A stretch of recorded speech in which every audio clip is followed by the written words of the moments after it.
Simply Opinionated.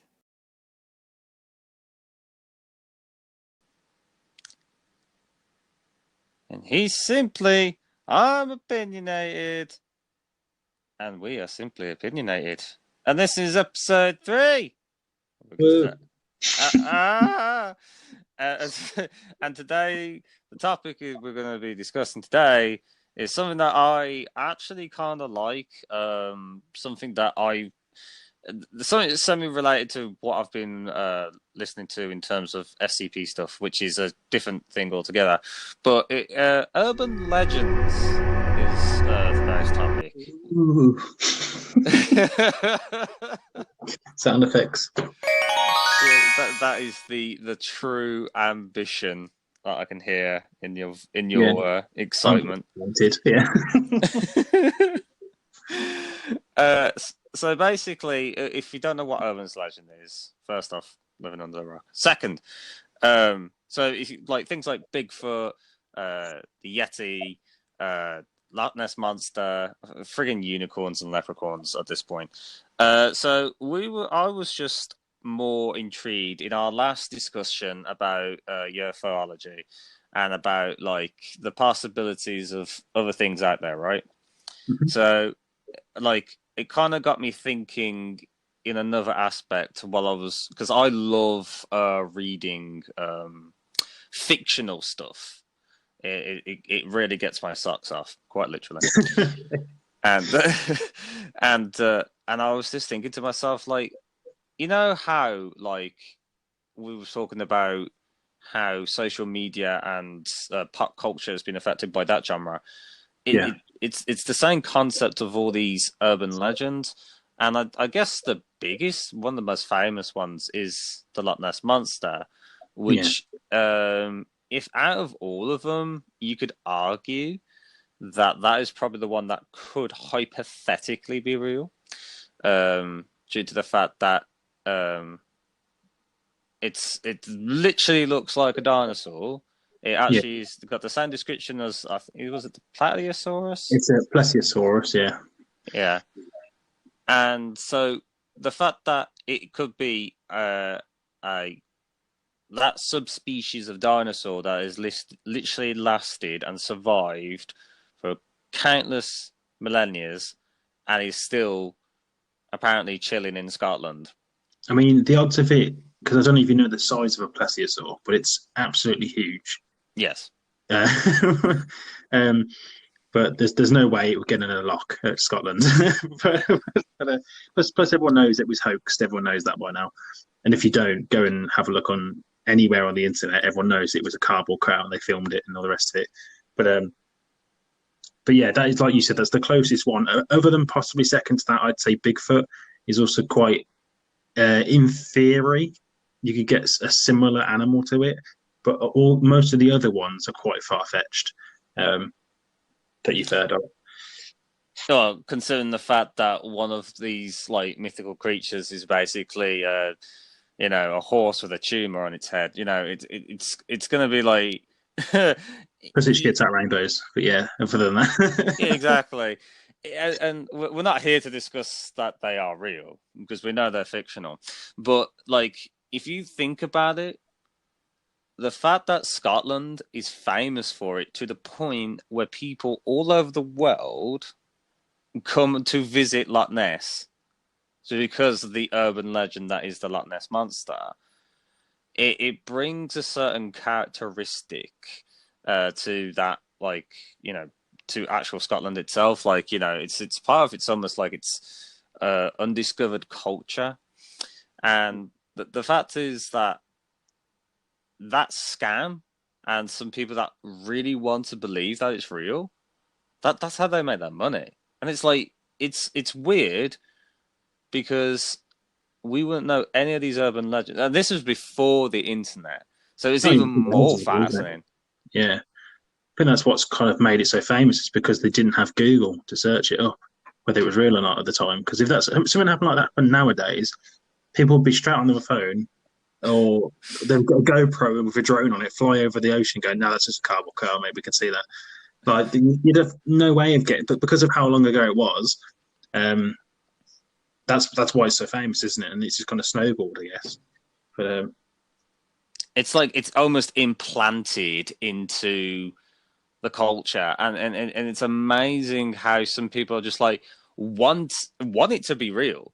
Like, could you imagine, like, for example, like hypothetically, could you imagine if it was actually real, and then like one day someone was fishing in the Great Loch Ness, and it's just like you see this gigantic neck coming out the sea, and it's like morning. I was like, what the the, fuck? Like, the thing is that I don't think people were that shocked because if it was just a plesiosaur, mm, people know what those are now. Well, majority of people know what those are now. Due to it's been years that people have known about it.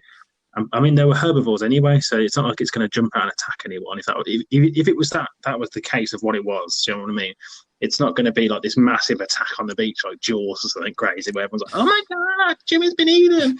But, has its own like Scottish rendition of like the Jimmy's theme tune. haggis.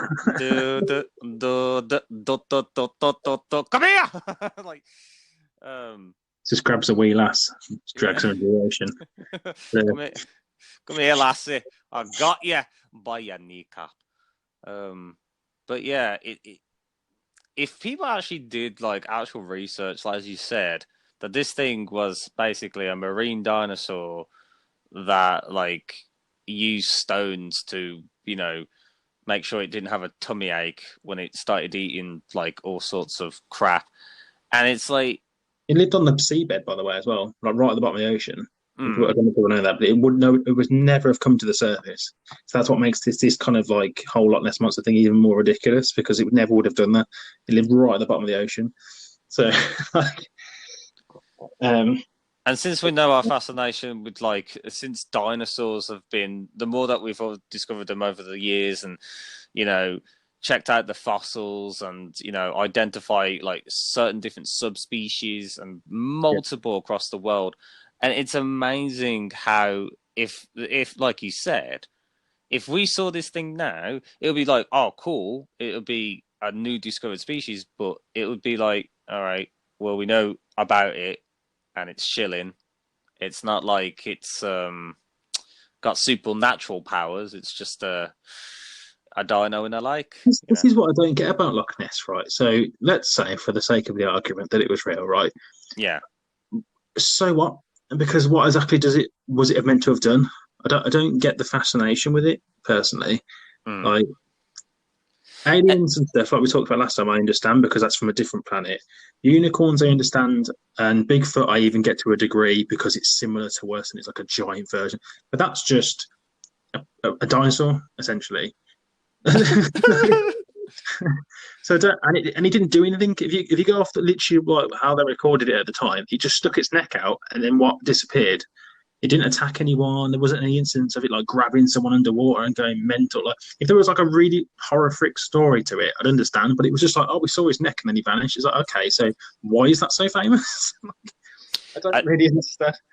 I like how they attach certain like minor things to make it more appealing. Like, for example, people going missing.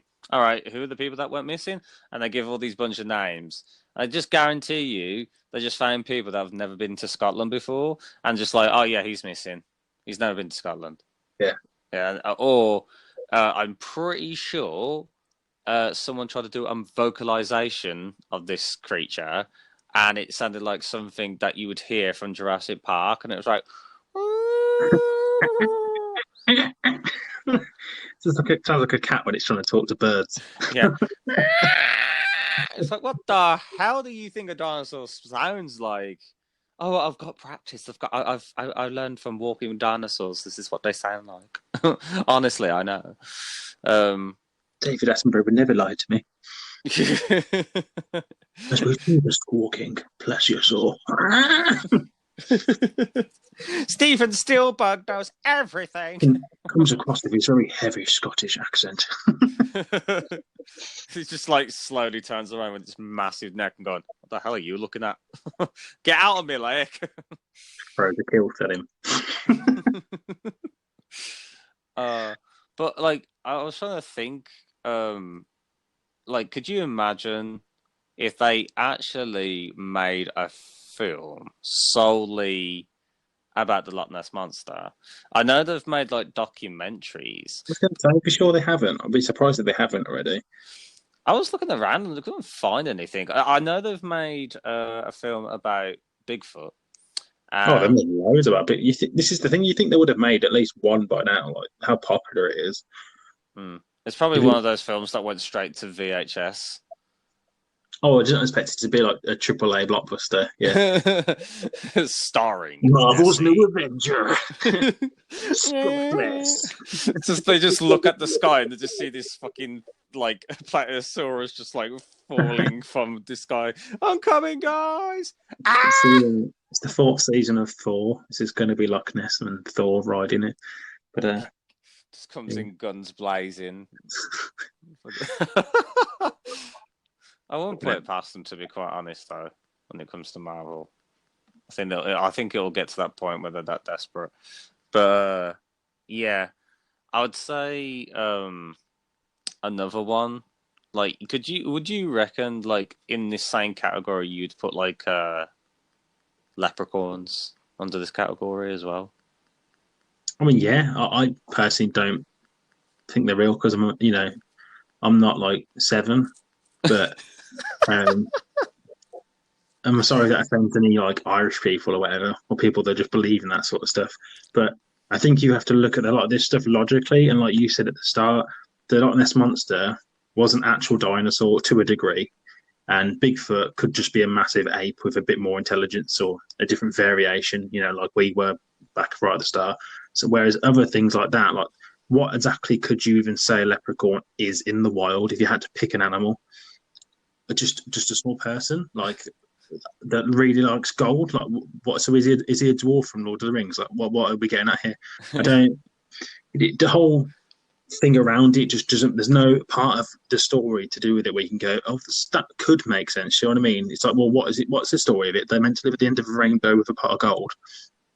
Or It, something stupid, right? it's basically if you find one of these creatures, and if you pursue it, you will be rewarded with a pot of gold. And if you find a rainbow, then you go over said rainbow, and then you find it. That gives off the miss offers.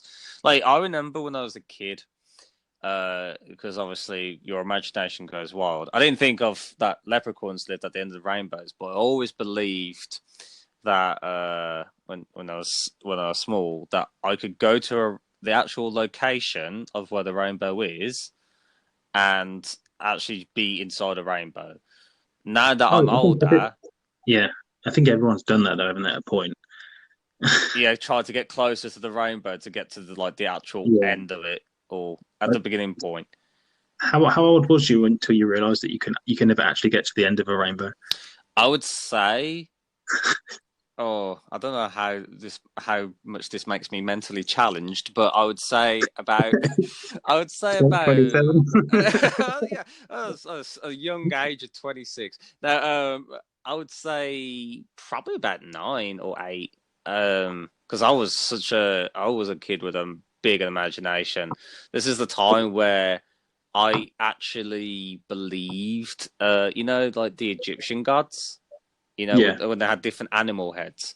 I actually believed that that was like a religion, or they had these um literal heads, and people, and I blame Stargate for this. Uh, that these things were a legit thing, and yeah, like I was mad on Egyptian culture, but anyway, I digress. When it comes to like things that you recognize in the real world, I think it does give you that sense, especially when you hear about these urban legends, that the part of it is real because it's so like embedded to some normal stuff you see every day. And Yeah. it's crazy to think that even though that you may have not seen the film or anything, like your family members will say something to kind of like, "Ooh, tell me more. What is this mythical creature that you speak of?" And 9 times out of 10, like you do get sucked into it. And I think that's the best part of knowing these urban legends, because obviously you're a kid, it fuels your imagination. But then you grow older and then you realize that there are still people, and I have seen this on the YouTube. Uh, some people have made channels where they'll be like hunting for Bigfoot, and Oh like yeah, because people want it to be real, don't they? I suppose. so some challenged people, I'm gonna say in a nicest way possible, will watch a 9 hour video of the guy just literally sitting there in a forest, um, in this like semi bunker or semi hidden thing covered in leaves and moss and all sorts of shit, and we'll literally wait there for like 9 hours straight because he heard from a source that Sasquatch comes around Oh every once yeah, in a while. it's massive in America, isn't it? It's like you said, Scotland's got lot less monster. America's definitely got Bigfoot as their like thing that they believe in, because there's a very split thing with that in America, isn't there? Whether it's real or not, or even though it's quite clearly not, but people still to this day, you'll get some grown adults that are like twice our age that still swear by the fact that it's a real thing and they've seen it and they've heard stories and it's attacked people, which is why I find it more interesting than the Loch Ness Monster. You know, as I said before, it didn't have any like story attached to it really. Whereas like Yeah, there've been so many people that have said, "Oh, the Bigfoot came and attacked us in the night and it destroyed our caravan and it's done this, that, and the other, and it's dragged our dogs away and all sorts." So even though it might just be like coyotes or wolves and stuff in the wilderness, they've blamed it on Bigfoot. Um, which is why I find it so interesting because it clearly was just a guy in a suit. Like, um, what I think Joe Rogan did a stand-up bit about the Sasquatch or Bigfoot, whatever you want to call it. He said, yeah. imagine when they were filming that part obviously when the guy was in the monkey suit dancing by the river. I'm assuming you've seen the original footage when they were filming like the fake footage. The guy was in a monkey suit, clearly a monkey suit. And he said, imagine if the actual real Bigfoot rocked up and saw that him as a female and then just started like going at him.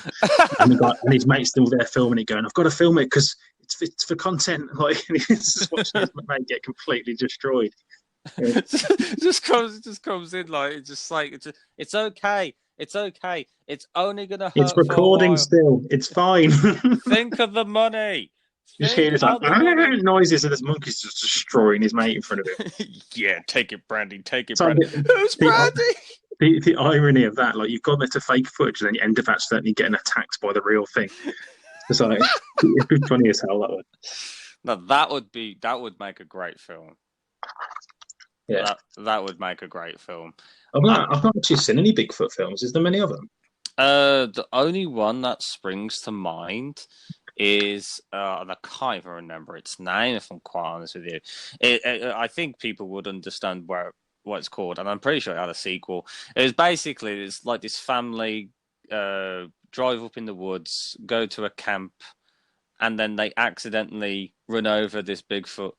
I'm actually gonna like quickly Google it now, um, just to get an idea. So, and I remember the first part of this film quite well.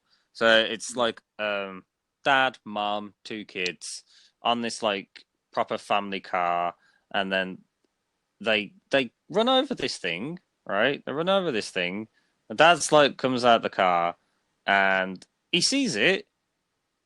He knows what it is because it's got massive feet, hairy. It looks like an ugly Chewbacca, and he's just like, "Oh, all right, we'll just take it with us." I'm pretty sure he takes it with us, or he Chucks it in leaves the it, and then he wakes up, and then he like, I remember just like the fact that they're just like, "Oh, we don't know what to do with this." There we go, got it right. What's it? Harry and the Hendersons, which basically is literally about Bigfoot and this family. Okay, I'll read the synopsis real quick. while returning from a trip to the woods, George Henderson and his families run into something with their car and turns out to be a Sasquatch. Thinking the creature is theirs, they take it home. Take him home. Home, yeah. Don't call the authorities. It's not They like a take it natural home. reaction. Yeah. So if I ran over a 9 foot beast You with, wouldn't be like, oh, chuck it in my boot, let's go. yeah, I'm like, oh, this would make a great carpet. Carrying on, okay. Take it home. But Harry soon awakens. Despite their initial fears, Harry is a kind and sensitive being, and the Hendersons become very fond of him. However, it is difficult to keep a secret as soon as they begin to fear for Harry's safety. So basically, it's like E.T., but he's hairy. Hairy E.T. And I remember watching this film when I was a kid, and vaguely, but I remember that scene, and I'm just thinking to myself, I'm like, because I was watching Goosebumps at the time. If I saw a creature and I accidentally hit it, my first instinct would be not take it home. Not only that, two, I would contact some form of authority because I don't. I know it's a family film, and I might be thinking too much into it, but it's fucking Bigfoot, bruh. What did you think it was going to do when it wakes up? Be friendly to you. Okay, the It's not film the it does. natural reaction, is it? Which is what probably makes the film so silly, I Yeah, guess. yeah. I know it's harmless film, family film fun, but it's just like when you try and look at it as an adult, you just think, could you imagine if you made the interpretation of in your head, oh wow, this thing's like, no, you should be scared. This thing is going to eat you.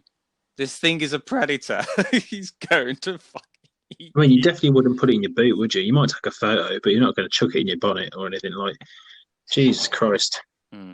And I would get the well, like if you already knew if this thing was pre known as an urban legend and you found an existing one, I'm like, I'm not being rude or anything, but I'm making bank. You know what Yeah, I mean? straight on live stream. Yeah, trust me. My man's gonna get some followers and money. Like, it's amazing how something as simple as an urban legend got so massive. I don't know if you ever heard of probably one of the most famous ones in terms of internet now. Is not the actual like people trying to discover it. Have you ever heard of an SCP? For what? Sorry. An SCP? Oh, okay. That's not what I thought you said. What did you think I said? Think about it. Right, okay. So moving on. Oh God, yeah. Oh, actually, if I say it too fast, it does sound like that. Anyway, Yeah. good Lord in heaven. Oh my God. Uh, so SCP. I don't It know what it is. No. okay. So it's a basically a wiki. Oh God. It's a on the internet. It was made through literally an inspiration on a Reddit post about someone describing a certain creature, and the way they construct the story is like SCP-173 object class Euclid, and it's like basically like a documentary file. Okay. So I if you've not, I'll talk to you more about it after the podcast, but basically it's a really popular thing on on YouTube because it's basically people telling the story of this certain SCP. Now, one SCP in particular, there's actually one about Loch Ness, but I can't remember much about it. But the one that's more famous is SCP 1000, which is basically Bigfoot, but instead of taking the norm of its like traditional urban legend, they twisted it into an actually really compelling story, and they make it out where these creatures There's like 2% of the population that exist in our world. People can't go too close because there's like an effect where if you get too close to them, you die through like some unknown means, like some weird virus. But in reality, this SCP is I think Men in Black, but less like space guns and stuff. They actually have their own like task force, scientific research, and SCP actually stands for Secure, Contain, Protect, and it's great. Highly recommend. So anyway, this category of SCP-1000, and secretly, that first paragraph that I said earlier about having some death ray and they're like giant apes, that's actually a lie. And if you have a higher research, if you're like higher than level 3, you get to know the truth about this SCP.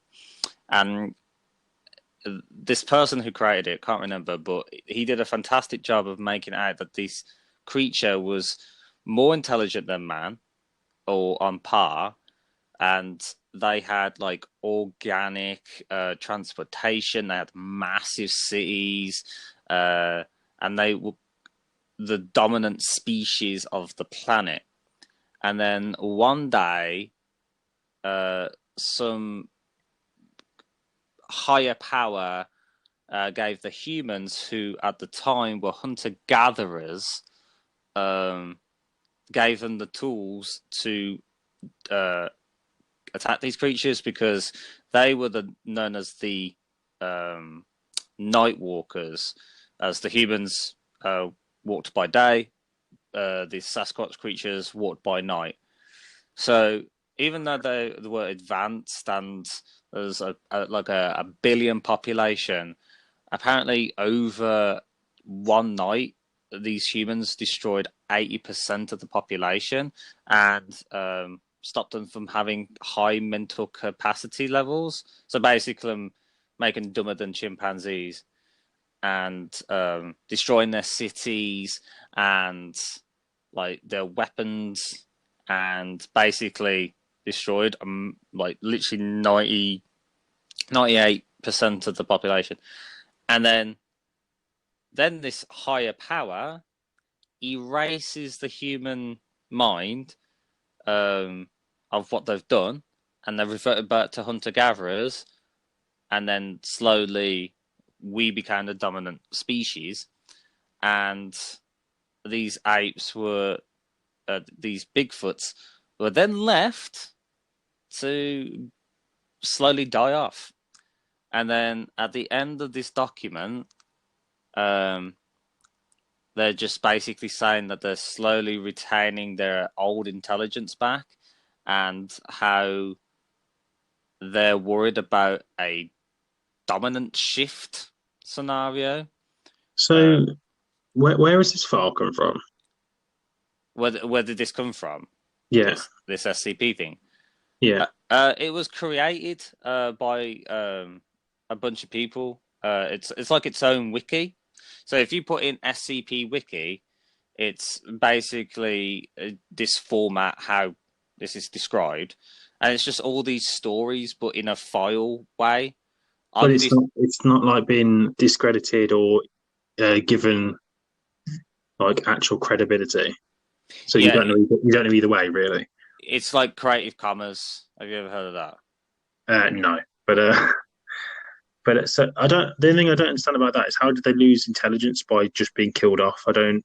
Wouldn't the existing ones just keep the current intelligence that they had? I don't see how that would affect their intelligence. According to the story, they used this higher power gave some of the weapons that they've created to the humans, and they used their own weapons against them, basically. Okay. So, yeah, I can't, because it's kind of in the story, they get blessed with it. Like this higher power chose the humans to do this, and I think it was cool. And that they actually documented the day. It was called the Day of Flowers for each Not nice species and that was killed. destructive. The Day of Flowers. Yeah, It's really weird. There was actually more to it, but this is the specific document for this. Um, so it's kind of like it's really cool because there's other SCPs that can relate to it. Basically, it's like its own little major story with sub stories. But I'm just giving you the basic stuff, and then at the end of this document, apparently they get this like note or this letter saying, "We know that we know what you did. We want back in, or else." It's Oh, like okay. so they do forgive them for what they did, but if you don't let them, like basically, it's kind of like a warning. It's like Yeah. when we're coming back, you try and stop us, we will do something about it. But we do forgive you, kind of mentality. And it's like, oh, it gave this like simple urban legend such a bigger like meaning, and I thought it was awesome when I watched it. Yeah, it sounds cool. Yeah, I'll have to have a look at it. Mm. I'll actually. Even if it's complete bollocks, it sounds fun. But yeah, I'm pretty sure whoever is watching knows what an SCP is. Like, there's famous ones like SCP-096, SCP-049, etc. But like, yeah. But I just love how simple things like that inspire to create such great stories. I know there's some people that take it too far with the whole like, oh yeah, we're gonna watch this guy sit in the woods for fucking 12 hours, while we got our dicks out waiting for a person in a monkey costume to come along. Which is fine. You do you and your hobbies, but it I feel like you said earlier, there are some urban legends that could possibly be real because they seem like there's a scenario where they could be real.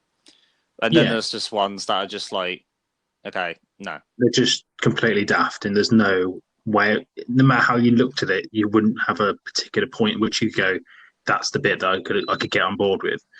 Yeah, pretty much. I'm Like, just trying. I don't know if you heard about the Siren Head one. You've heard about that? Oh yeah, yeah, yeah. That's kind of like Uh, a. That's like what do you call it? Creepy pasta. That's it. Creepy yeah, pasta. it's like that one. It's like there's not any point in that story where I'm like, that makes sense, or that could make sense. Do you know what I mean? Like, I just don't. I don't even know how that one started because I was told about that by someone else who was younger than me. Who was like, "Oh, have you heard of Siren Head?" I was like, "No," because like I said to you before, I know like the popular ones, and I know like mythological creatures, but I'm not a massive like I haven't gone in depth with a lot of stuff because I'm just not that into it. Um, because I don't see if I can't see a logical angle to approach a topic like whether it be unicorns or Bigfoot or whatever, then I'm not really going to look into it much further. Whereas, like as we were talking before, like the aliens, there's a lot you can delve into that's got like a lot of realistic stuff to it. So there's Yeah, more, that gives me more of a reason to want to learn more about it. Um, which is why I find Bigfoot interesting more than most because it's essentially just a big monkey, isn't it?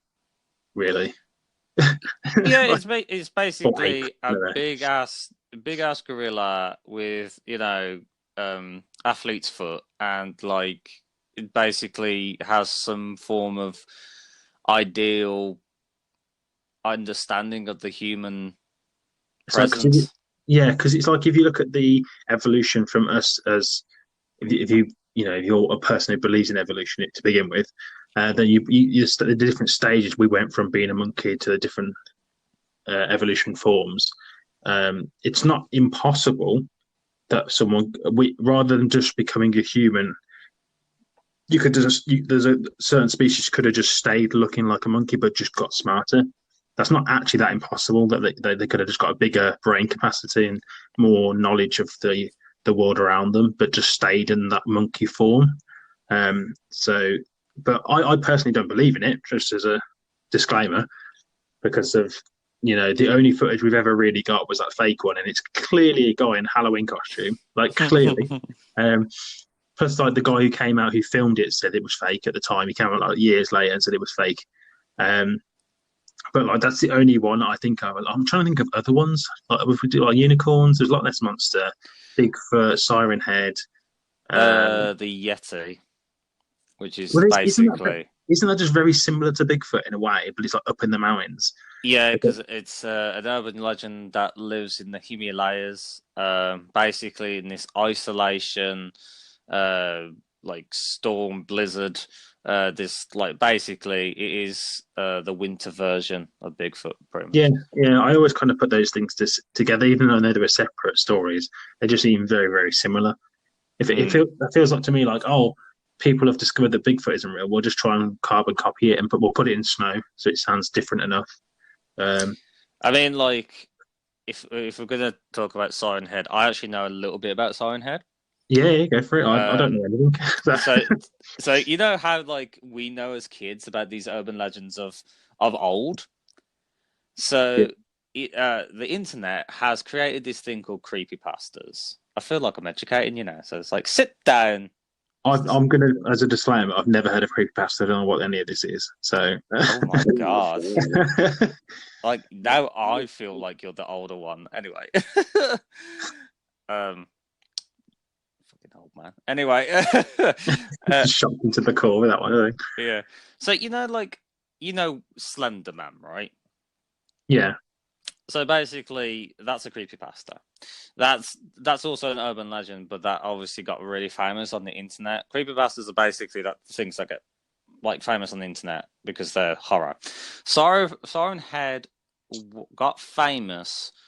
Uh, he was created. I can't remember the guy, but he's known for creating like weird creatures. There's another one which involves a worm with like a human face, but if you get close to it, it reveals that's a fake face. It's like a facade, and his real face comes out, which is basically a fleshy skull that attacks people. I can't remember okay. that. Yeah, yeah, and apparently this thing resides in bridges. It's just concept. It's just like he draws these things, creates a story about it, and that's it. But I think his most famous work is Siren Head, where he created what this creature looks like. He tells it what this thing does and how it lures prey and how it hides in big trees and camouflages itself, and the fact that it's like 30 meters tall, has the two mouths, even though they look like, um, Sirens. yeah, sirens, and like how the body is literally like mummified skeleton kind of thing. And just by the by, it's now an SCP because SCP and this is created by two different. Anyway, just want to clear that out. It's not Disclaimer. Siren Head's not an SCP because people are trying to force it to be an SCP because the creator simply stated it's not an SCP because this is my creation, my rights, blah blah blah. Just want to throw that in, just a little quick, just a little quick. Anyway, uh, so if and so when something usually gets that popular, especially in the horror or creepypasta franchise, it blows up. It trends so hard on YouTube, dude. And then every person is just like, "What is Siren Head? Who's?" There are so many indie games that have been created because of Siren Head, um, like the mythos. So the original concept of like this creature that was created in this beautiful man's mind has blew up on the internet, and basically, so many things have been created by it. And it's the same with Slenderman. Slenderman got famous because of all these games that were made towards it. Now there's a film, even though I've heard that it's one of the worst films ever created. Um, but it's amazing how internet, um, just like it's not like massive. Um, this is the thing about the YouTube community. There's people like myself. I don't watch TV. I watch just YouTube because I Yeah, I find it. don't watch TV. Yeah, I think that's the case for most people of our generation and the last like 10 or so years Hmm. because there's literally anything you want on YouTube, isn't there? Like you just type something in, it's going to be a video on it. So I tend to just watch like Amazon Prime, Netflix series kind of shows, and then YouTube. That's it, really. Um, but yeah, I get what you mean. Yeah, and it's and like I love some of the like urban legends and creepypastas online because there's so much of them, and like SCP, you could argue is technically a genre of creepypastas, but I prefer SCPs. But and I think you'd like them too, to be fair, Adam. But Yeah, no, I'm definitely going to look into it afterwards. It looks, it sounds, looks, can't see it. It sounds good rather. yeah, but like there's other like Jeff the Killer, which Creative name, yeah, Jeff trust the me. Killer. Which has an exciting, it has actually a pretty like messed up background, which basically it has your generic kid that gets who's like an outcast, socially awkward, gets bullied, but he's mentally unstable anyway. There's something off about him, and then it's basically about him slowly losing his mind and killing his family and making a gigant like puts a giant blade against his mouth and makes him have a big smile. Also cuts his eyelids, I think, and basically he's known as Jeff the Killer, who murdered his family and whatever. And apparently he was killed or he disappeared after murdering his family. And that became an urban legend, and some Not people gonna think lie, that's real. that just sounds like Michael Myers. Just the rip off of Michael Myers. Like if anyone's watched Halloween, the origins, that's literally what he did. I'm pretty sure if you type into Google Jeff the Killer, you'll see what I talk about. I'm talking about it's like this pale face with wide eyes and a big grin. Oh, okay. Yeah, that's literally Michael Myers, isn't it? Without the big grin, the pale face, killing your family and leaving. That's Michael Myers. So, like, Yeah, I'm just quickly. Yeah, I literally typed it and it's got that. It's like villains wiki. He's got his own wiki. That's cute. Um, yeah, type of villain, a psychotic serial killer. Yeah. So yeah, if you type that in, dude, you'll see how fucked up that fucking face is. But yeah, but these things are like deeped in, and loads of people are into that shit, dude. Loads of people in, and you know what? It's great. But the one thing, and I'm surprised that this happens to any kind of thing that gets like its own little genre of popularity, yeah. is like they'll all be like, "Oh, I want Siren Head, a Siren Head, Siren Head, Siren Head, Siren Head," and you're just like, "Oh, what about this one?" It's like, "Oh, no one gives a fuck about that. That's not trending. That's not popular. We don't want to talk about that. We're talking about Siren Head because big YouTubers talk about that." And it's just like it kind of dampens down the mystery when people are like, "What is Siren Head?" Oh, if you really want to know what Siren Head is, mate, it's a person. Someone drew it and made a story about it, and that's Siren Head. Do you know what? And that's what I think makes the Loch Ness monster, Bigfoot, the older tale. I think that's why they literally are like, you said how you think of Scotland, you think of Loch Ness monster, you think of America, you think of Bigfoot, because they weren't like that accessible, Yeah, and it wasn't so. It was just, even though it wasn't necessarily, I wanted to say like so cleverly done, but it wasn't. It was just because of the time frame, I guess, wasn't it? That of how they did it. So it's become like a everlasting memory. Whereas like 10, 15 years from now, people ain't going to be talking about Siren Head or Freddy the Killer because they're not exactly creative, are they? Like Jeff the Killer. Jeff's. Well, I've already forgot his name. Exactly my point. Right, this is exactly my point. I've already forgotten his name, and we were talking about it a minute ago. Whereas not Less Monster and Bigfoot, you ask anybody, and they're going to know what you're on about.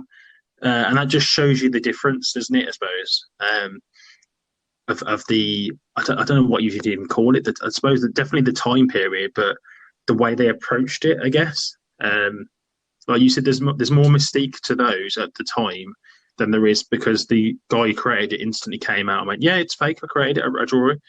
Whereas he could have just stuck it out there into the universe and not like said anything about it and left it as a mystery, and that would have probably built it up even more for him. Um, which probably would have made it more interesting. Do you know what I mean? Because people would try to find stuff out about it and not necessarily know that it was fake, even though it's clearly fake. Do you know what I mean? Yeah, Yeah. there's all sorts of them. The Black Cat cartoon that apparently came to life and hides in an abandoned store, and um, it comes 2D to 3D and kills these explorers that want to check out this abandoned mall. There's the cave, the bridge one, which is criminally underrated. It was the same, I believe it's the same person that created the Siren Head thing, but like I actually find that more appealing now because it's less popular. And it just works down like that. And then you got Slenderman, which has been done to death. Oh yeah, it's so overdone now, isn't it? It's silly. Yeah, Like I'm really surprised they haven't made a decent game or film about that yet, considering how popular it is. Like you think the money would be there to make like a really cool story for it, but there just aren't. Like every version I've played a game or watched the film, they're just terrible. Like I mean, you could say the same thing about the Blair Witch Project as well. oh, that game is terrible. No one play it. It's it's not even about Blair Witch, and I suppose you could probably add that to a degree was about that. I guess like it was a myth, wasn't it, for a little bit? Because when the film came out, was it 1990 something, 1992, three, something like that? I can't remember what it was now. Yeah, Everyone initially didn't know whether it was real or fake, did they? Because the footage was real, like it was done off a video it camera. was a unique genre at its time because I don't think Yeah, many films did that concept yet, no, which it no. was I think genius. But I mean, people tell me if I'm wrong, but I'm pretty sure it was like one of the first to do it at the time, where it was completely filmed off of a video camera, and everyone was like, "Well, it can't be fake because it's done off a video camera. Like, how would they do that?" Because obviously in the '90s we didn't have all the technology we have now, so it was a lot harder to edit that sort of stuff without a massive budget. And they're just walking through the forest, and then I remember seeing that scene when she goes into the basement, she gets hit in the back of the head, and you're like, "Well, but what?" And then you think to yourself, well, hang on a minute, how did the tape end up getting to the person who made it into a film in the first place if they died? Like, did someone just happen to walk into the house in the basement, walk past the witch and go, "Can I just grab that tape so I can make a film out of it, please?" But but at the time, it was really intriguing, wasn't it? Because there was so much mystery to it, it and was so it was unique. yeah, and someone didn't instantly come out and go, "No, it's all fake." I did it. I mean, they did eventually, but not at the time. It was. I remember there being like at least a year where so many people were talking about it. And like, is it real? Is it not? Is it? You know, because they didn't. I think this sort of stuff, like myths and um, sightings and all this sort of stuff, it's better to just leave it for a bit. Like if you're the person that's created it and you want it to be like a big thing, just let it settle for a bit, and people like talk about it amongst themselves, because then you'll probably get more crazy stuff come out of it because people want attention from it, obviously. So they'll probably just make up stories of their own, a bit like with aliens, and then people just lie about being abducted because they want to be that guy that's been abducted. So it's like they say that, "Oh, I saw Bigfoot and he stole my wife," and then like, like you'll get some there are crazy stories out there like that. I mean, like the people that reported stuff like how they've been attacked by yetis and stuff like that, and it's like it's mad. Um, Like a lot of people think that the Blair Witch Project is real. That actual film was oh yeah, possibly. Yeah, 1999 it was made. It just makes me laugh though that a lot of people, I understand, they're like, oh my god, this is unseen footage, this must be the real thing. Oh yeah, I mean the woman that apparently died in there is doing quite well as an actress, pretty much after the film, but apparently she's dead in your eyes, so that's some yeah. magic, right? But yeah, I that's the one thing I could thank Blair Witch Project for, was the concept of that, because then you wouldn't have like films like Cloverfield.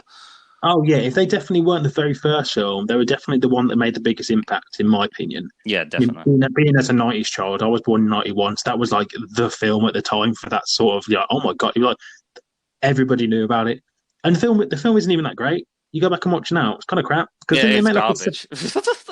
didn't they make like a second and third one? I haven't seen them, but I remember someone said that they've made other Blair Witch films I haven't seen. They Um, made a second one, but it doesn't go off the formula of the first one.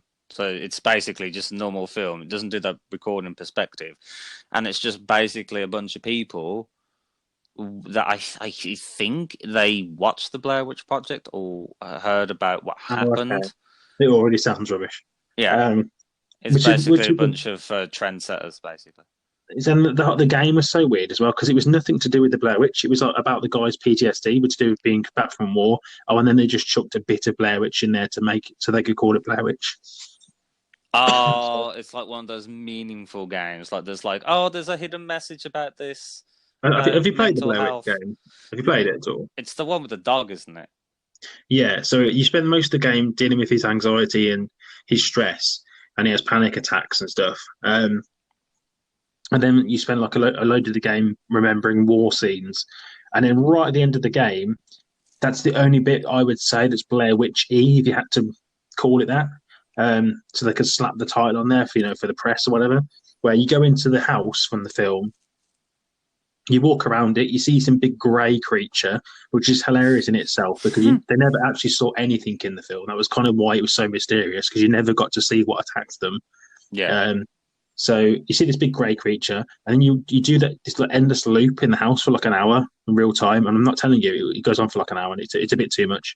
And then you leave, and then you kill your dog, and you wake up, and then you're the woodsman. And it's like, oh my god! And you look in the reflection, and you're the woodsman, and you're the one that's been killing everybody in there.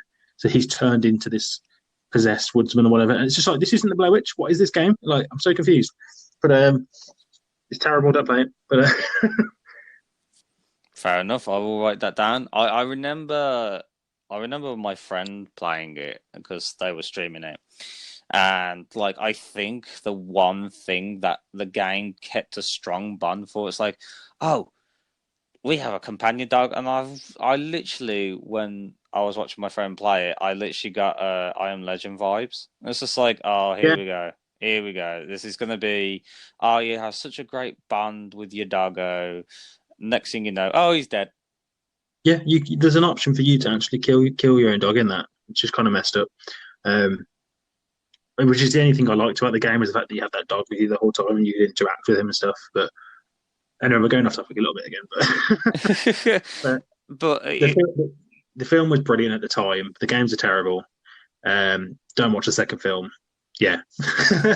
so that's been your advice about how to treat the Blair Witch Project. If anyone asks you about it, uh, Yeah.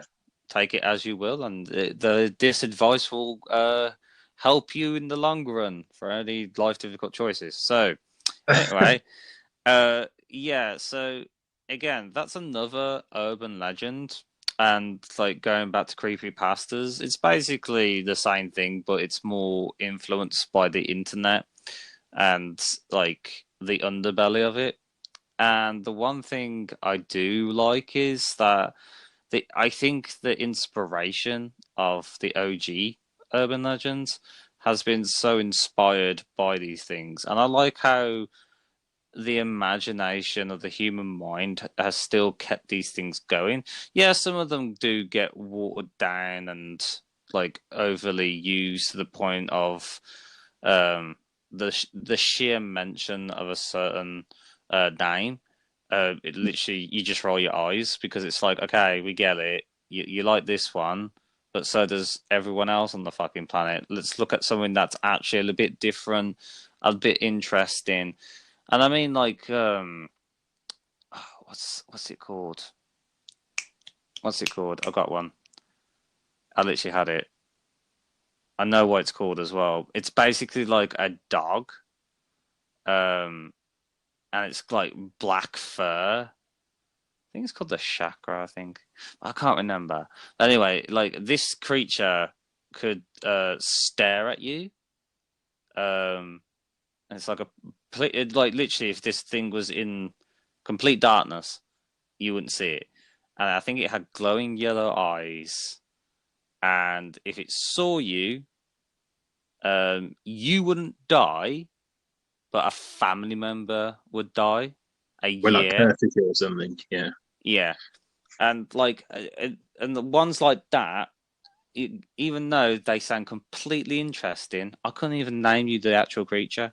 I'll have to It's look that one up actually. I think it's probably called the because it's Jack. too generic, I guess, maybe. Like, there's nothing that stands out.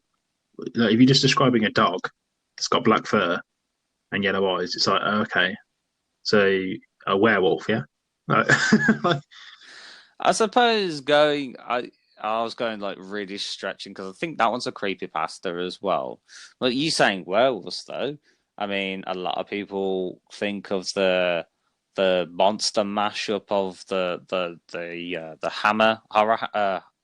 Hammer horrors of the time of like was it like the 60s and shit, like with werewolves, vampires, mummies, Frankenstein.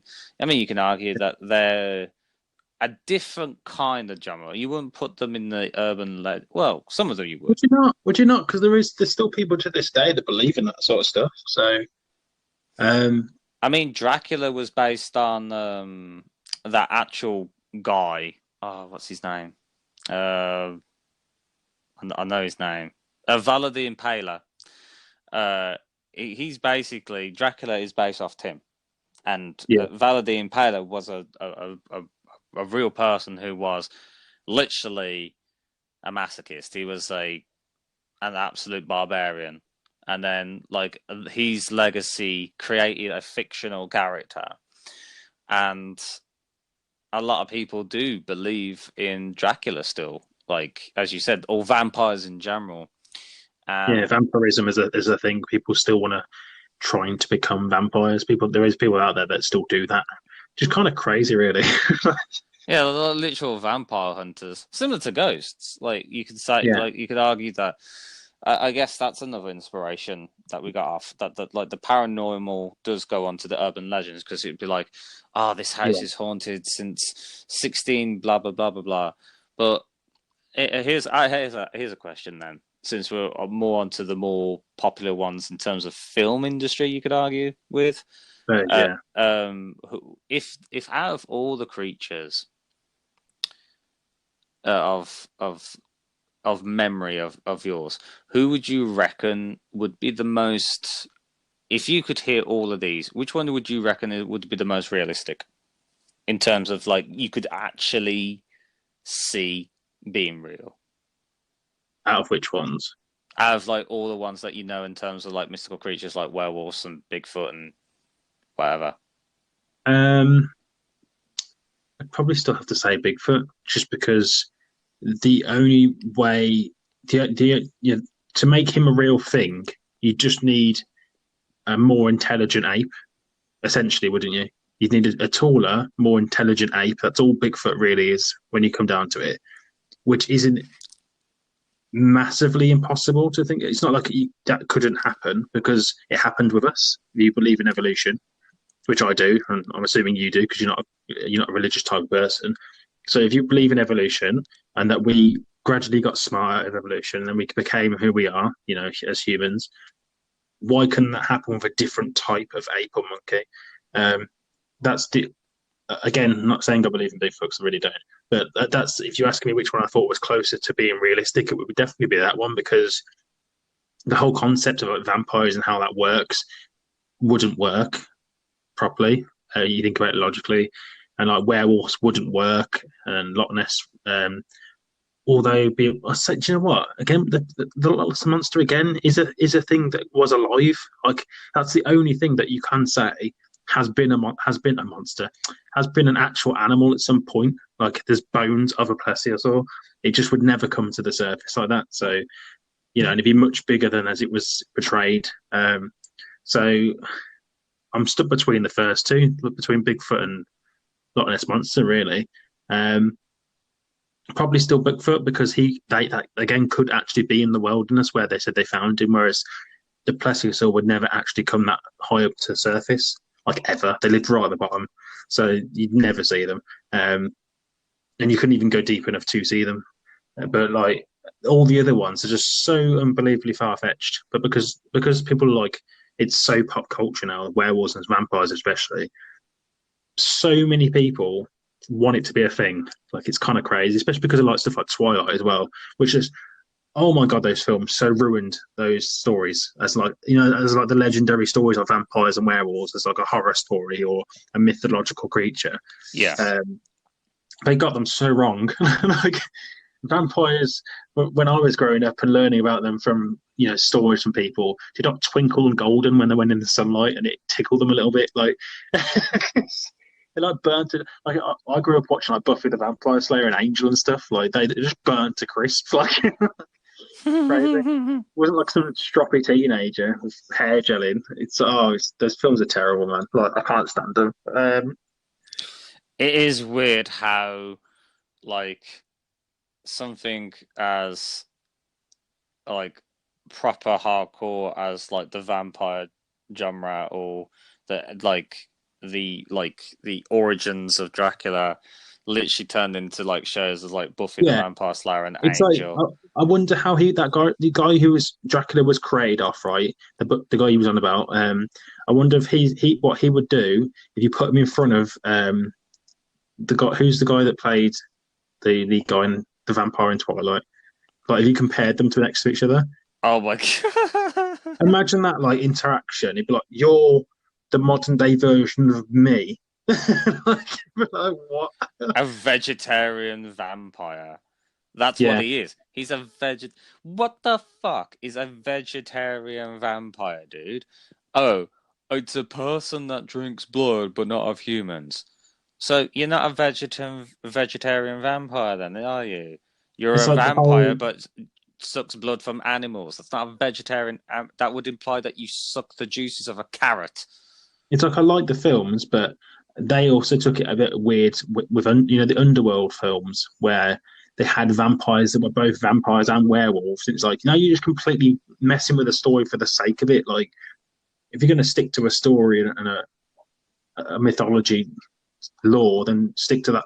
Do it justice. Don't just crap all over it because you want Kate Beckinsale to get naked on screen. Like that's just don't. I mean, I wouldn't say no. No. But it's just But it's just like I liked those films because the action was cool, but the whole vampire Premise. werewolf thing got a bit silly after like the third film. Um, got a bit dumb, but no. To Yeah. answer the question, Bigfoot would still probably be the one I'd more look to being real out of the others.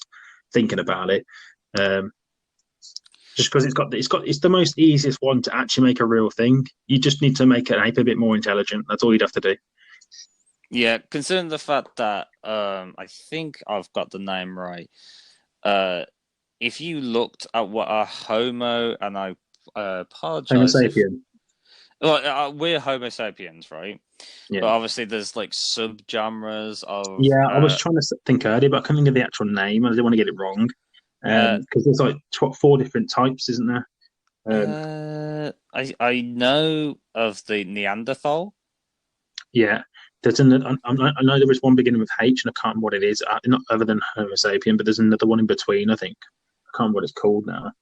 Um, I mean, Habilis.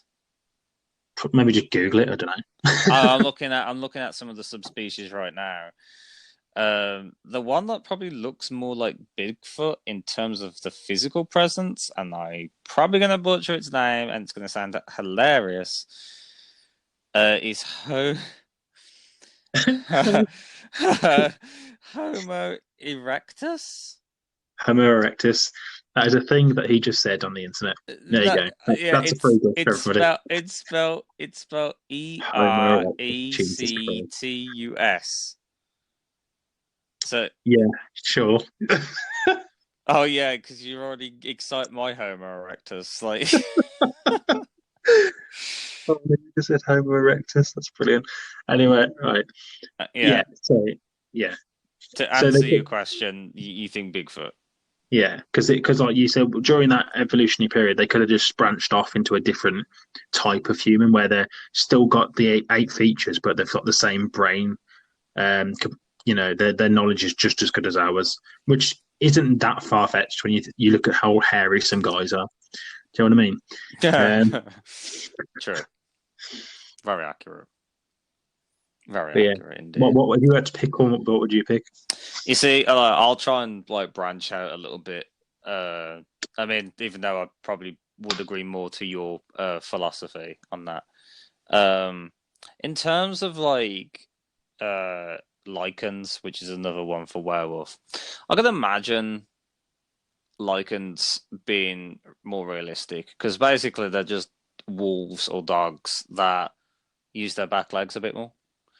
Uh, sorry to make it more boring than it is, but like, uh, and I can imagine like that simple evolutionary like scenario could create like if they had the capacity to do that and their like physiology allowed them to do that, would probably be dealing with a species that rivals humans in terms of aggression. I mean, like, considering the fact of what we've seen and the capabilities of what they can do as a pack of animals, having the simplicity of, running at great speeds with two legs, or even better with four legs, when they're using all four. I would like if you actually put that in an animal that already exists in the world, just give it a slight, you know, that kind of evolution. That would be pretty terrifying. Oh And yeah, I, you wouldn't stand a chance. Yeah, mm, like, I wouldn't use dogs for domesticated, like domestic animals. I can tell you that for sure. Uh, one over, and this is one of my personal ones that I enjoy, because of the Page Master. I don't know if you've ever watched the Page Master. Great film. Um, no, I Jackal haven't. and Jackal and Hyde. Uh, which Yeah, is which is basically a man. takes a Uh, potion and becomes Hulk. Yeah, I get what it is. I know what it is. yeah, pretty much. So like Jackal is the doctor side, the intelligent side, the human side, and then he'll turn into Mr. Hyde, which is the monster. And it's a great concept. It's basically like split personality disorder, but Well, that's I don't know if you know, but a lot of people said that's dangerous. where the original inspiration for the Incredible Hulk came from was Jackal and Hyde because it's essentially the same thing. It is essentially the same thing, yeah. Uh, no, actually, if you look about it, it is pretty much the same thing, except the difference is that Mr. Hyde is a psychotic, bloodthirsty psychopath. Um, which arguably, if Stan Lee's thinking of like, oh, the children weren't like this, let's make him just misunderstood. Even though that, if you really look at the Hulk, how many people he's probably accidentally killed? Like Oh, it's not that. realistically. There's later issues of like World Hulk where it gets really really violent. He just becomes a dick. Like he just takes over. Uh, like I don't know if you saw the Logan film when Logan dies. Like there's that whole world created around that. There's a whole comic created around that where Hulk has like loads of kids and then they all just run shot over everybody and he's just complete just murders like half of the world. It's crazy. Like there's a really bad side to it, which is where the Jackal and Hyde part comes into it a bit more. I think where he just basically becomes the monster all the time rather than sometimes. I've not heard of that.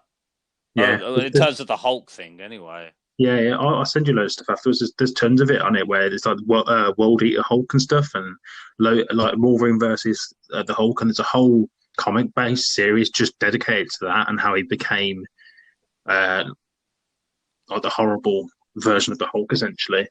Um, it's pretty mental. Like there's a moment in time where the Hulk like swallows or the Hulk's children swallow Logan and he cuts his way out of their belly with his claws. It's mental. What the Yeah. fuck? There's loads of stuff I have to show you because I'm really into all that. There's a lot to it. Um, See, well, just to let everyone know about some of these podcasts, we do have like some form of know about what we're talking about, but this is one of my favorite things is when we don't know, like one person knows one thing, one person knows the other. So now that I will be sharing SCP stuff with Adam, but he's going to show me Baby Hulk children getting but it's killed by basically Wolverine. essentially it's basically the +18 version of Marvel that they can't put on films. Because the Hulk is actually really graphic. Uh, Oh God, yeah. Oh God, yeah. but obviously they want him to sell toys and stuff, so they've made him Mister Friendly Hulk in the end game and stuff, which is kind of hilarious. Um, for But at one point, we had a very alcoholic Iron Man in Iron Man 2, and, Disney. You know what I mean? yeah, Like, sometimes you look at Disney and just like, even though you've owned the property now, I wonder which parts you've really ironed out, just to make sure that I end it's, up really good there. Nice. yeah, Uh, so anyway, unintentional. mythological. Yeah. What I've got one for you actually. Do you ever have you ever heard of like the Leviathan in the big ocean that some people still think is a thing, which is essentially just a giant like basilisk type of snake that's meant to live in the ocean and it's meant to like be able to eat the entire. It's just a giant snake essentially. A giant water snake, yeah. Yeah, It's quite popular, and I guarantee you, if you said that, how do you know the Leviathan? People would say Final Fantasy because it's a summon that's used a lot in the Final Fantasy yeah, franchise, which is it's water and stuff, and like yeah. But a lot of people, yeah, as you said, a lot of people believe that this giant water snake exists across the world, creating tsunamis and everything. yeah. It And that's another thing. Like I don't believe the size of it, or even in particularly believe in it at all. But if you were just to say, look at it as a kind of a logical aspect, it's another one that could possibly be a thing, but just not to the scale. Because there are snakes that like are the length of rivers in like Africa and stuff. There's been reported like video footage of snakes that are so long, it's like the length of rivers. And then there's also like look at a megalodon for instance. It's a huge shark, like a massive shark that lived once. So why wouldn't you have like massive versions of other snakes? I mean, well, the Titan boa, isn't it? You've got Titan boas that were an actual real creature, and yeah, there's a skeleton of them in like the UK's National History Museum. There's a skeleton of a Titan boa. It's absolutely huge.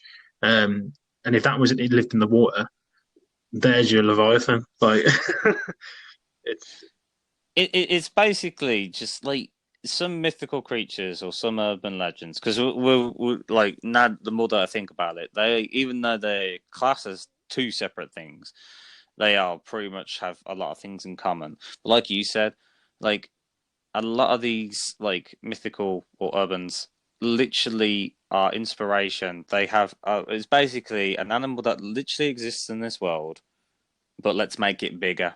they've just exaggerated certain features, haven't they, to make it sound more Yeah, interesting. Yeah, let's which is why quadruple its size, and it will be famous. yeah, pretty much. Which is why it sounds so. On some level, that's why some people believe in it still, because there is a certain realism to it. Because what you said, it Mm. has been a creature. When they were thinking of the idea, they stole it from an existing creature, and they've just exaggerated certain parts, where the size or where it lives or whatever. Um, and that's what makes people believe in this stuff, because people are so desperate to believe in this sort of stuff. It's kind of crazy. Um, like why you would want to try and find a giant snake is beyond me, or a a huge Loch Ness monster, or like stuff like unicorns. I'd understand if you wanted to find a unicorn, because that just as a thing to see would be kind of cool, I guess, because it doesn't sound particularly violent. But why would you want to go and find out like a siren head, for instance? People are like so desperate. I've seen so many YouTube videos and like trying to find siren heads. Like, well, why? Because it looks like it's meant to kill people. Like, I don't see why you would want to seek this stuff out. Um, but it's become really, really popular. That's the one I've heard about the most recently, Siren Head. Um, but for some reason, it always takes me to Silent Hill, because just the sirens and always gives me a Silent Hill vibe. I don't know why, but I just find that really interesting how people attach themselves to one particular one, and are so desperate for it to be real. Like there's a whole bunch of them that have become famous, and then people take ideas from said history of mythical creatures and adapt it even further. Another example that I've just thought of. Have you ever heard of the nine-tailed fox? Only in Pokemon. Yeah, it's kind of based on Ninetales and Pokemon, except like basically it's a Chinese mythological creature that is known as like a trickster, and it's a shapeshifter basically. Oh yeah, no, I have heard of this. Yeah, I think you described it a bit. Yeah, carry on. And it's usually disguised as a young, beautiful woman, and it tends to like basically seduce men, and it's like, come, my pretty kind of thing. Like so, like A bit like basically, mermaids. Yeah, it just lures them in a false sense of security, and then I think they eat the liver or something, or eat some body part. I think it is the liver. Liver. Nice. Um, and yeah, apparently they went to be this like hunted down, and the only reason that they're hunting men is because they were hunted, because they were misconstrued as, evil spirits and stuff. So they shapeshifted and took their revenge on man. Um, and that's just like, I think that's one of my favorites. I love the fact that there's a bit more lore to some of these things, and even though we know that's completely like, okay, that is fictionless fuck, but that's the kind of ones that I enjoy, like the ones that have like a little bit of more of like lore to them and understanding, and like a really messed up history, but it's like sympathetic. I like that about some of these like mythical creatures, because there's something that the whole reason that these things exist is from an idea of something relatable. I mean, Yeah, not the fact that you have nine tails, like, if you think that, or being a cannibal, you know. But I just really enjoy the ones that have like an intriguing backstory, and I think, and I could be wrong, that story got another SCP is based on that as well. So someone saw that and thought, "Oh, that would make a great SCP," and created a story around that as well. Which I now remember. I can't remember what that one's called, but it's based on the nine-tailed fox in mythology. The one of my favorite mythologies, though, since we're on the fantasy power, Greek mythology. yeah, Like, like Medusa and stuff. yeah, that is like that I could literally just be like talk about that for donkeys. Like, it's so cool how I actually had a book, and I think I still have this book somewhere, of how all these like stories of these mythical creatures and how these great heroes go and fight these monsters, and they have like legendary battles with them or confrontations with them. There's like the Chimera, there's Medusa, as you said, there's the Cyclops, there's the Minotaur. There's just so many, and like Mm. I love their stories. I think like the Minotaur story is probably one of the more famous ones. Like, it's like next to Medusa, where there's this thing with like a I think it's a bull's head or something, and it has a body of a man. And this guy's just literally trapped in a maze, and you're like, all right, well, there's this half breed abomination after me during this maze. Could you imagine how terrifying that is? To be like, to literally be put in a maze and just like, oh, by the way, not only do you have to escape, this fucker's chasing you, yeah? Like, it's like, okay, whatever you say, Greek mythology. Yeah, you The crackhead. art style for Medusa really interested me with like the snake for hair and stuff. I found that really cool, and like that she turned him to stone. And didn't they use apparently use a mirror in the end, so she like reflected herself and then turned herself to stone. I think I remember because wasn't it meant to be like Hercules or something that meant to have gone and fought her or something. Um, I don't think it was Hercules. I know, like, obviously, the Disney film, he does go up against a Medusa creature. Like, it's very in the song. It's like, bless my soul, yeah, Hercules yeah, on a roll. But yeah, I don't. breaks out into song, brilliant. Literally, just like embedded trauma there. Um, I don't think Hercules fought Medusa, but I think it was like I think it might have been Achilles. But I don't know. But yeah, you're on the right track. Basically, how this warrior defeated this Medusa is reflection, and she turned to stone of her own powers. So yeah, you are correct on that, I believe.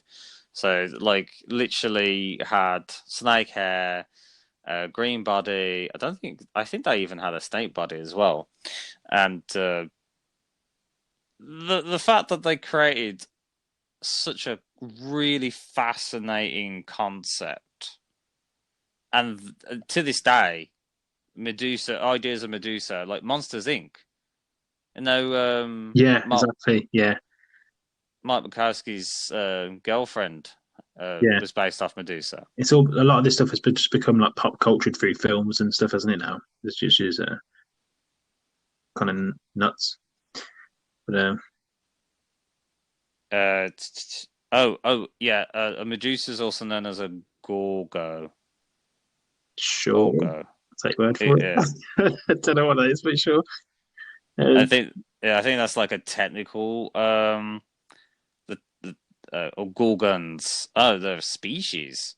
Oh, that's interesting. So apparently they're a well, species. mythological species. Yeah, Yeah. Oh no, there's a science section, dude. Holy shit. Scientific names. Oh my god. I would say another a famous mythical creature in the Greek mythology is the Cyclops, because that's also one of the creatures that Hercules fights. Um, but like in this book that I had, dude, it's brutal. Like I was given to this when I was a kid, right? There's blood and dismembered people in this book, and I was like, the art style of this book, it's hard to describe, but it's like it gives you. I don't know what's more horrifying, seeing half a body cut in half and blood coming out of it, or have you ever seen one of those pictures where uh, this a person's face is like wide eyed and they have their mouth open yeah, and you see all the teeth? I don't know about you, but when I see that in a picture book, like which has like in a certain art style, it's freaking terrifying. It's absolutely like I honestly, the fact that obviously it's not animated, it's still seeing someone wide-eyed with a mouth open, with all their teeth being revealed. That's to me, that is freaky. I don't know about you, but that is just I'm so ugh. desensitized to stuff like that now. Yeah, literally trauma. That's why I think that's why when you see like films where you see the jaw get unhinged, so the jaw gets wider. Have you seen some of those films where that kind of shit happens? I mean, when I just played Visage recently, the ending of Lucy's chapter, she rips her jaw off and throws it at you. So that's pretty, pretty. Well, that's romantic. Yeah.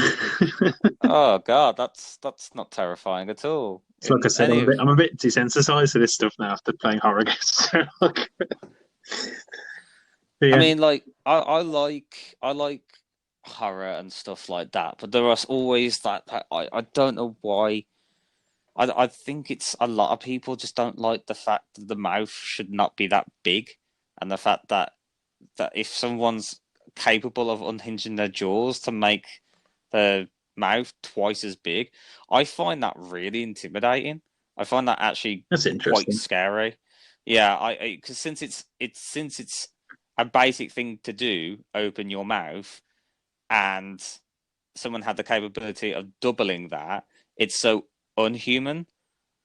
You get what I mean? So, like, that to me is a terrifying concept. Do you think it's linked to some like fears of snakes, maybe, and how they swallow prey whole and stuff? How they open their mouths because they extend the jaws and stuff, don't they? Maybe it's like an underlying fear of that.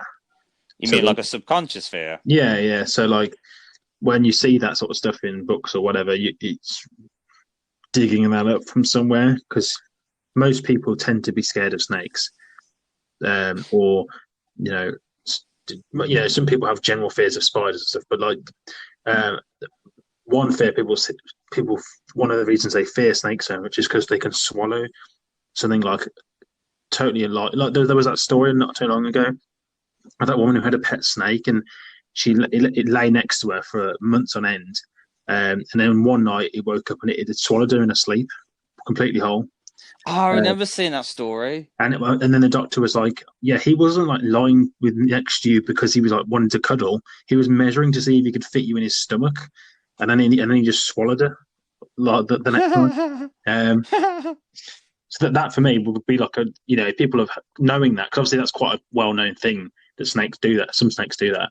Um, Hmm. would cause that sort of reaction if you saw someone's mouth go like that. You'd be like, "Oh crap, they're gonna like swallow me or whatever." Like, No, I understand. Actually, that's a good theory, but I can assure you, I actually like snakes. you I can don't. like them, but you still don't want them to eat you. Yeah, I know, but I think where the horror comes from is the fact is that, oh God, we're going to go into a personal detail now. This is exciting. Oh, this is I've actually this is like it's actually stemmed back where I feel uncomfortable about this. All right, so okay, picture yourself high school, right? So secondary school for people in the UK. Yeah, I was on a bus which directly took me from school to home because cool kid. And there was this small road that we went through because this bus driver lady knew like a quick route to point A to point B. I don't know, you know Northfield? yeah. Uh, so she knew a route between Northfield and Cottridge, and there's a small road, and in that road there's a church and a graveyard set.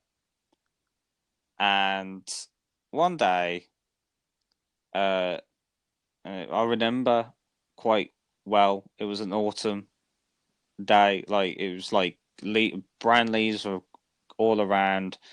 Um, no leaves were on the trees or anything. It was a very bleak day, and it was semi-foggy as well. And I remember looking outside the graveyard, and again, when you're a kid, your imagination goes wild, but at the time, you just think what you see, you saw. Yeah. And I believe what I saw, but it might have been an exaggeration of what I saw. Anyway, so I was looking for this grave. I was looking at the graveyard, as I do, because I think it's a lovely setting. And then near the church, well, the graveyard's next to the pathway where the entrance is, near this cobblestone thing, was this man who was dressed up as a priest, and I remember it really well. He had this white gown on with this like purple center part, like this central purple robe, and he was standing over one of the graves, and he had his hands out, like lifting them up like this, and he's got his palms like flat out, and it looks like he was doing a prayer, but more of a. Now that I think about it, it looked more culty. Um, and he was standing over this one grave. And by the by, he was the only one there. There was no one else present. It was I'd just love to him. know where this is going.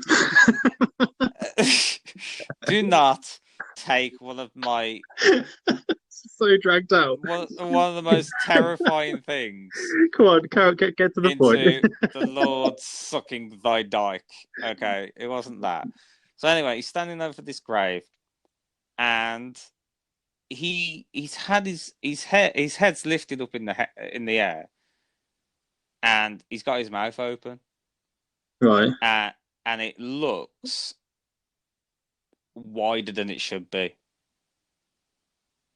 So he could have been talking or praising or whatever, but when you see someone with their arms up in the air, looking like they're praying to a higher power, while their mouth seems unnaturally wide, and like the worst part is his eyes were open, and I just remember like it was only it was literally only a few seconds as well, but I remember that freak, and I didn't scream or anything. I just remember looking at that, going, "Oh, that's unnormal," and then it's like this sudden realization, going, "Did I see what I saw was real?" But bearing in mind, I was in secondary school. I think I was in year 8 or something, and like, and it freaked me out, dude. Honestly, I'd like no, actually, shut myself up. No, that was in primary school, not secondary school, so I was much younger. Yeah, now that I think about it, yeah, it was definitely primary school. So even younger now.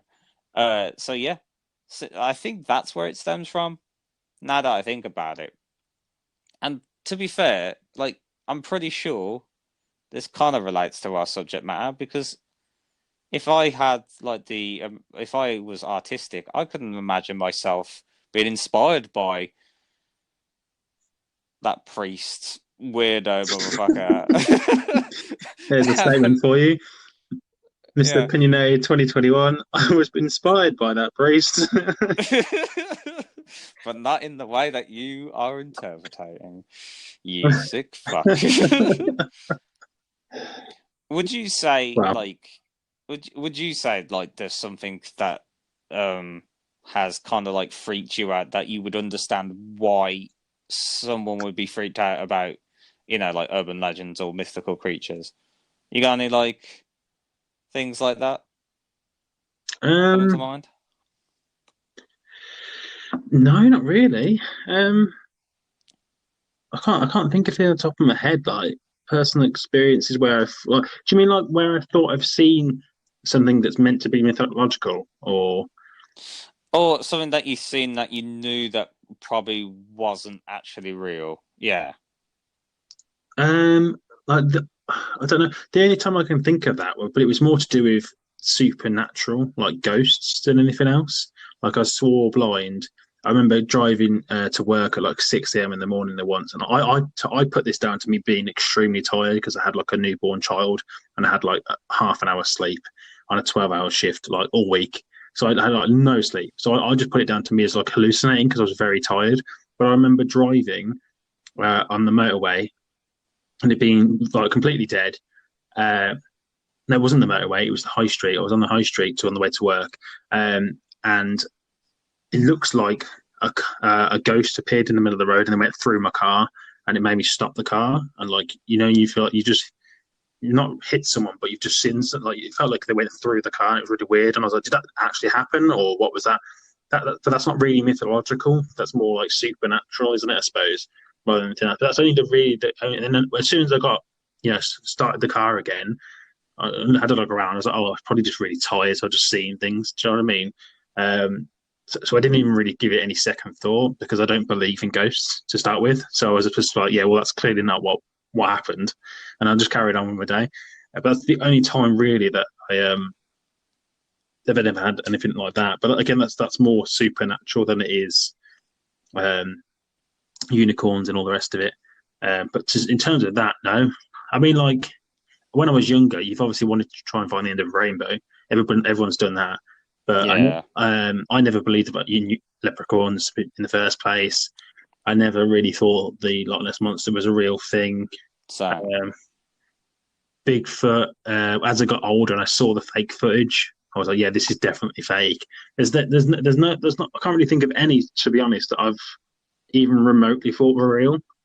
Um, like I said, my attraction was always more to like alien side of things, and there was a brief period where I was interested in like supernatural stuff and was interested in like if someone could prove to me that ghosts were real, then I'd like listen to their argument.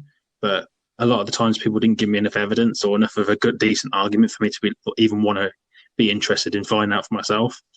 Um, so like I kind of just take myth and like stuff with like all the mythological stuff and urban legends to do with like the Yeti and stuff. I've always just kind of taken as, oh, that's a cool story that you've made up.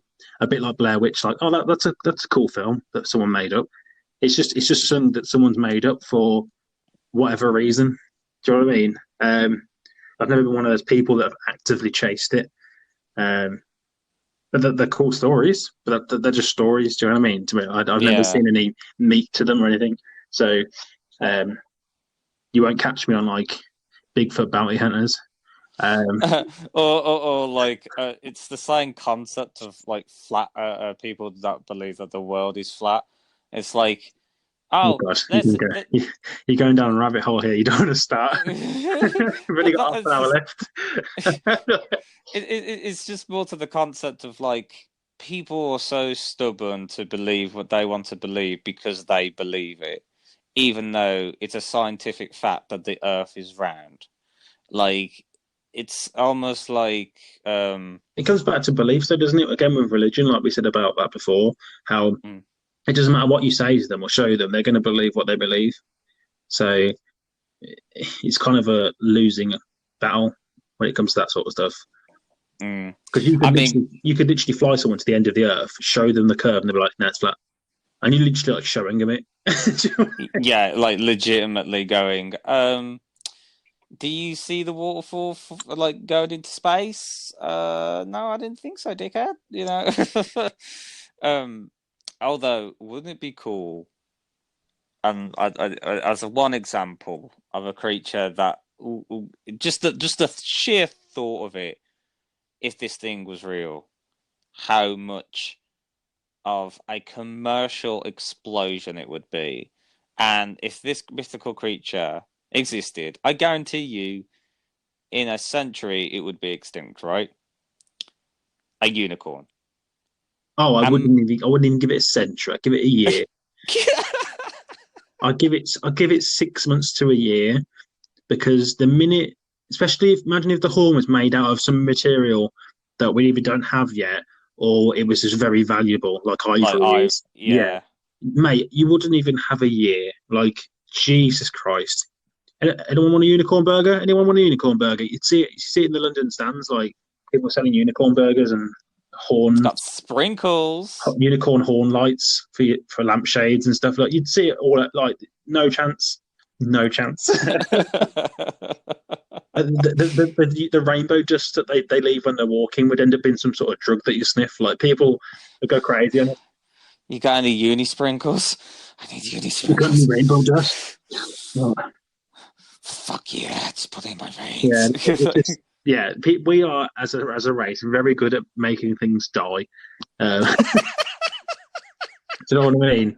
If we want something, we're just going to take it, which is it's kind of bad, really, isn't it? But it's But it's true though. yeah, Like that's the reason. Like I was thinking about it when we was talking about at the beginning of the discussion about like it's like a point in a hypothetical sense that these creatures did exist. Even if they did exist, the fact of the matter is that if they've already had this history of this urban legend and mythical status, and then they came to life, or they were found, or like, something like down that road, or discovered, like the fact that the human race, unless the people that found it were the purest of like, we need to protect these creatures, we need to make sure that the rest of the world does not know and they don't get exploited. Unless these people who originally found them had that mentality, yeah, corporations would literally pump them out I mean, until dead. perfect example. King Kong films. They chained him up and put him as a performance. Like, that's exactly what we would do if we found a Bigfoot or we found a Loch Ness or we found a whatever, right? They Oh would God, yeah. they would put it in capture. They'd put it on a live stream or a TV show, and people would poke and laugh at it until it died. Like that's because that's just what we are. We're just greedy for more of whatever that cool thing is. Hence why ivory became like a banned thing ages ago because we can't just have a little bit of something that we want. We have to have all of it until it's gone. And then we're like, why is it gone? It's like because you killed everything, you idiots. And then people go like, "Oh, okay, well that's a shame." we It's just don't we like don't know the meaning of moderation. I don't know, especially because like how many endangered species there are already in this world. Yeah, Like for example, like the snow leopard. Um, I think they've kind of stagnated the level of how many these creatures are. So like for example, the panda, their population's pretty much under 1,000, right? You like I'll ask you a question. Guess how many snow leopards are left in the world? oh, it's got it in the hundreds, I guess. Then Just take a random shot five of a number. hundred. When I last counted, 40. Oh wow, that's mad. Yeah, Um, 40 snow leopards exist on this planet, where there are 6 billion, or nearly 7 billion now, like human beings. That to me is beyond insane. Yeah, Like that is just fucked up in so many ways.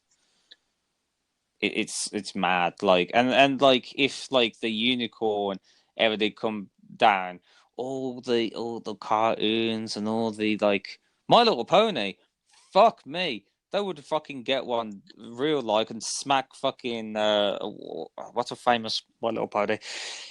Rainbow Dash. Oh yeah, the blue one. Rainbow Dash, yeah. It's Yeah, Rainbow Dash. it's literally a unicorn. It runs around and causes a rainbow. My daughter loves it. So they would literally just paint it that color. They paint it blue. So you're Rainbow Dash now for the kids on CBBS. Like, and then work it so this It's thing's like, dead. Like that. It's just what we're like, isn't it? It's terrible. Yeah. quick, move the flies from it. They need to know it's still Make it alive. smile. So it died a week ago. Make it smile. Get the I Botox. need to sell these new backpacks for the kids going back to school. Make it smile. Made with real Just got it on unicorn puppet meat. strings, making it move and dance. We've gone so off topic again. Jesus Christ.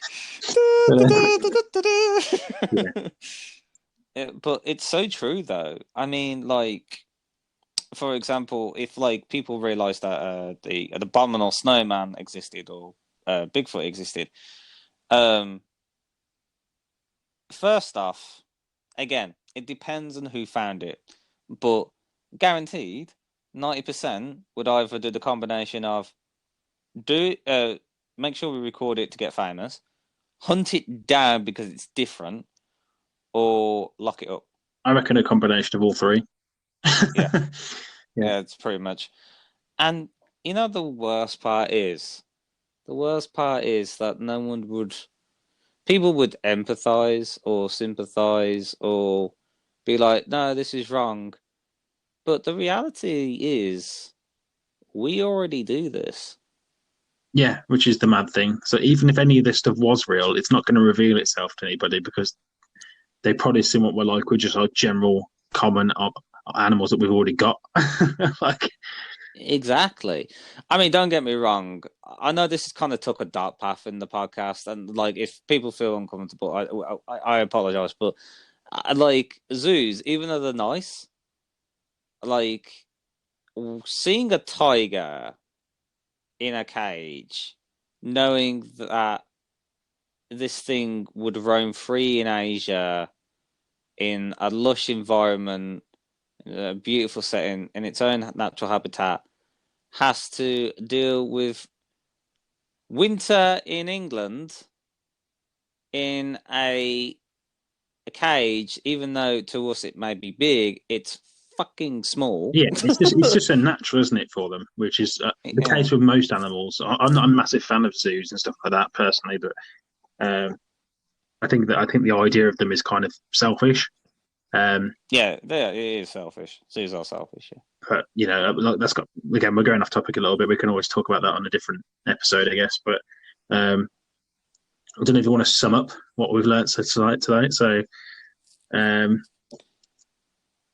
Basically, if you believe any of the things that we've said, you're entitled to your opinion. You're crazy, but you're entitled to your opinion nonetheless. I think that it's great to have urban legends and mythical creatures because it riles up, like, stories it, it of. it makes great pop culture game films and stories, doesn't it? But that's all. Mm, I personally think that's all they should be treated as is just made up stories a lot of the time. They're given a bit too much seriousness to them a lot of the time. yeah, a lot of people go hardcore with these things, Yeah, which all they are is stories, and like, but I love them. I'm glad that there's a story about this gigantic 9 foot creature with a massive toe complex, and or like a little midget man that you find under the rainbow and get your lucky charms, or like Greek mythology, Asian mythology, like all sorts, like vampires, like Hammer horror stuff, like. yeah, they're cool stories. Yeah, but that's what they are, stories. Yeah, exactly. So yeah, they don't exist, but I'm glad that they exist in the form of stories and like lore and aeons, and I hope from years to go, like they still continue, like in the future, because they're mythical, they're mysterious, and they're beautiful to me. So We'll end on that. yeah. They're beautiful So, to him. yeah, what do you guys think? What's your favorite mythical creature? Do let us know somewhere on the internet. But yeah, I think my favorite in closing statements, I would say, in terms of mythology and urban legends, I would say my favorite are Greek mythology creatures. I'd say, or stuff from Egyptian culture. I think Egyptian culture is probably my favorite. Yeah, with like Horus and Yeah, Anubis there's some and really interesting stuff there. thank you, Stargate. Yeah, Stargate was a wicked show. Also check out Stargate, brilliant show. Yeah, so what I'm going to do things a bit differently, rather than us just reading out our links to everybody because it can be a bit unclear. They're always going to be in the descriptions of each of our podcast videos as well. So if you want to know where we are on Twitch, YouTube, Facebook, all the links are in both of our descriptions on both of our different YouTube channels where this podcast is going to end up. Also, this will be on Spotify, so go check us out on Spotify if you can, because we're quite new on there. And this has been Simply Opinionated. Thanks for listening, and we'll see you guys on the next one.